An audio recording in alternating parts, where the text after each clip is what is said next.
सूरज चव्हाण यांच्या प्रकरणात राष्ट्रवादी काँग्रेस पक्षाने प्रथम कठोर भूमिका घेऊन त्यांना पदावरून हटवले. पण त्यानंतर लगेचच त्यांना पुन्हा पक्षात मोठे पद दिले गेले. या भूमिकेमुळे पक्षाच्या शिस्तीवर अनेक प्रश्नचिन्ह निर्माण झाले आहे. ही घटना गेल्या महिन्यात लातूरमध्ये घडली, जेव्हा राष्ट्रवादी काँग्रेसचे नेते आणि खासदार सुनील तटकरे यांची पत्रकार परिषद सुरू होती. या परिषदेदरम्यान छावा संघटनेचे प्रदेश अध्यक्ष विजय घाडगे आणि त्यांच्या काही सहकाऱ्यांनी कृषी मंत्री माणिकराव कोकाटे यांच्या भूमिकेचा निषेध व्यक्त केला म्हणून टेबलावर पत्ते फेकले. त्यांनी ही कृत्य शेतकऱ्यांच्या प्रश्नावर लक्ष वेधण्यासाठी केली होती. मात्र ही कृत्य राष्ट्रवादीच्या कार्यकर्त्यांना आवडली नाही.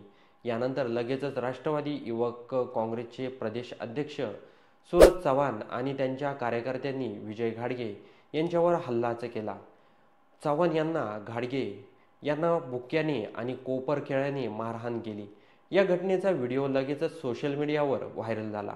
या घटनेनंतर उपमुख्यमंत्री आणि प्रदेश पक्ष अध्यक्ष अजित पवार यांनी तात्काळ या प्रकरणाची दखल घेतली.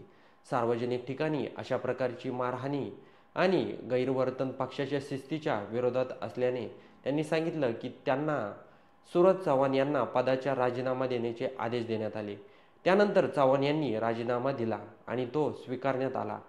या घटनेने एक संदेश गेला की पक्षातील कोणताही कार्यकर्ता शिस्तभंग केल्यास त्याला सोडले जाणार नाही. यामुळे सामान्य जनतेमध्ये आणि कार्यकर्त्यांमध्ये पक्षाबद्दल चांगला संदेश गेला होता. या घटनेनंतर पोलिसांनी सूरज चव्हाण यांच्यावर इतर 11 जणांवर गुन्हा दाखल केला. चव्हाण काही दिवसापूर्वी फरार होते, पण नंतर त्यांनी पोलिसांना शरण येऊन जामीन मिळवला. यानंतर काही दिवसातच त्यांना पुन्हा एकदा पक्षात सक्रिय करण्याची तयारी सुरू झाली. नुकत्याच झालेल्या बैठकीत त्यांना राष्ट्रवादी काँग्रेसचे प्रदेश सरचिटणीस या महत्त्वाच्या पदासाठी नियुक्त करण्यात आले. यामुळे एक प्रश्न निर्माण झाला आहे की सूरज चव्हाण यांच्यावरील कारवाई ही केवळ लोकांच्या डोळ्यात धूळ फेकण्यासाठी होती का?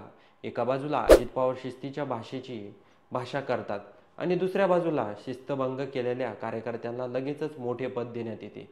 ही बाब पक्ष कार्यकर्त्यांमध्ये मोठी संभ्रम निर्माण करत आहे. एका मोठ्या कंपनीमध्ये एखाद्या कर्मचाऱ्याला काही गंभीर चूक केली तर त्याला तात्पुरते निलंबित केले जाते, पण त्याच वेळी त्याला कंपनीच्या दुसऱ्या एका महत्त्वाच्या विभागात लगेचच बढती मिळते. तर कंपनीच्या शिस्तीभंगावर प्रश्नचिन्ह निर्माण होईल. सूरज चव्हाण यांच्या प्रकरणातही असंच काहीसं घडलं आहे.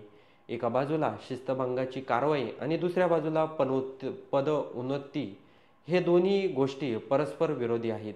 सूरज चव्हाण यांना पक्षामध्ये पुन्हा पद दिल्यामुळे छावा संघटनेचे प्रदेश अध्यक्ष विजय घाडगे यांनी नाराजी व्यक्त करत त्यांनी म्हटलं आहे की आमच्या जखमेला 20 दिवस पण पूर्ण झाले नाही, लगेच त्यांना पद देण्यात आलं, त्यांची नियुक्ती करण्यात आली व ही आमची फसवणूक नाही, शेतकऱ्यांची फसवणूक नाही का, असा गंभीर आरोप अजित पवार यांच्यावर विजय घाडगे यांनी केला आहे.